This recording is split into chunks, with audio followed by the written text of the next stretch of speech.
સોનુએ મારા સામે જોવાનું મૂકી દીધું અને ચીકુભાઈ ગોઠવાઈ ગયા ડબ્બામાં। Hello friends, good morning. આજે તો સવારમાં ચીકુભાઈ ટીવી સામે ઊભા રહી ગયા અને ડિસ્કો કરવા લાગ્યા અને આ સોનુ મહારાજને હવે મારી સામે તો જોતા નથી પણ આ બિચારા પરોઠા સામે પણ જોતા નથી। ચા પણ ઠરીને ઠીકરું થઈ ગયું તોય સોનુનું ધ્યાન તો ખબર નહીં ક્યાં છે।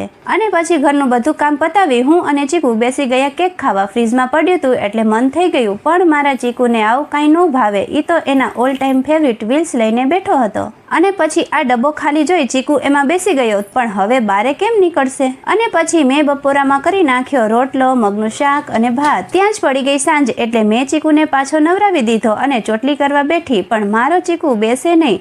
માંડ પરાણે બેસાડી ગમે તેમ ચોટલી તો કરી જ દીધી। અને પછી જુઓ મારે કબાટમાં કપડાં ગોઠવવા હતા પણ આ ચીકુભાઈ તો ત્યાં ચડીને બેસી ગયા। કંઈ નહીં, ચાલો ચીકુ એની મસ્તી પૂરી કરે ત્યાં સુધી તમે કરી લ્યો ચેનલને સબસ્ક્રાઈબ। મળીએ નેક્સ્ટ વિડીયોમાં, ત્યાં સુધી બાય બાય, જય શ્રી કૃષ્ણ।